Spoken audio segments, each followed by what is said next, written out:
యోహాను సువార్త ఒకటో అధ్యాయం ఒకటో వచనం నుండి, ఆదియందు వాక్యముండెను, వాక్యము దేవుని యొద్ద ఉండెను, వాక్యము దేవుడై ఉండెను, ఆయన ఆదియందు దేవుని యొద్ద ఉండెను, సమస్తమును ఆయన మూలంగా కలిగెను, కలిగినదేదియు ఆయన లేకుండా కలగలేదు. ఆయనలో జీవముండెను, ఆ జీవము మనుషులకు వెలుగయ్యుండెను. ఆ వెలుగు చీకట్లో ప్రకాశించుతున్నది గాని చీకటి దాన్ని గ్రహింపకుండెను. దేవుని యొద్ద నుండి పంపబడిన ఒక మనుష్యుడు ఉండెను. అతని పేరు యోహాను. అతని మూలంగా అందరూ విశ్వసించినట్లు అతడు ఆ వెలుగును గూర్చి సాక్ష్యమిచ్చుటకు సాక్షిగా వచ్చెను. అతడు ఆ వెలుగైయుండ లేదు గాని, ఆ వెలుగును గూర్చి సాక్ష్యమిచ్చుటకు అతడు వచ్చెను. నిజమైన వెలుగు ఉండెను. అది లోకంలోనికి వచ్చు ప్రతి మనిషిని వెలిగించుచున్నది. ఆయన లోకంలో ఉండెను. లోకం ఆయన మూలంగా కలిగెను గాని లోకం ఆయనను తెలుసుకొనలేదు. ఆయన స్వకీయుల యొద్దకు వచ్చెను. ఆయన స్వకీయులు ఆయనను అంగీకరింపలేదు.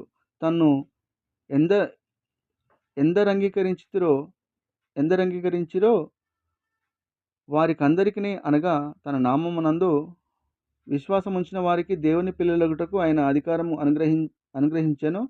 వారు దేవుని వలన పుట్టిన వారే గాని రక్తం వలనైనను, శరీరేచ్ఛ వలనైనను, మనుష్యేచ్ఛ వలనైనను పుట్టినవారు కారు.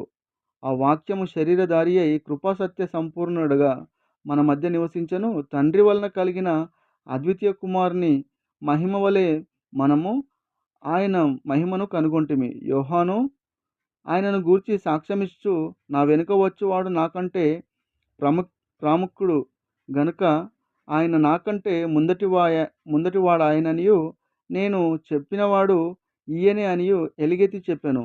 ఆయన పరిపూర్ణతలో నుండి మనమందరము కృప వెంబడి కృపను పొందితిమి.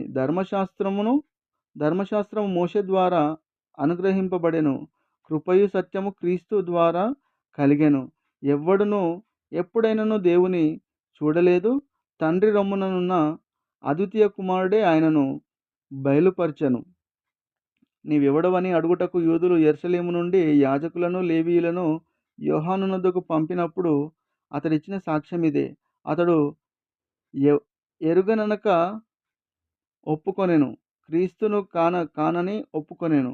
కాగా వారు, మరి నేనెవరును, నీవు ఏలియావా అని అడగగా అతడు కాననెను. నీవు ప్రవక్తవా అని అడగగా కానని ఉత్తరమిచ్చెను. కాబట్టి వారు, నీవెవరవు, మమ్ము పంపిన వారికి మేము ఉత్తరమియ్యవలెను గనుక నిన్ను గూర్చి నీవేమి చెప్పుకొనుచున్నావని అతనిని అడిగిరి.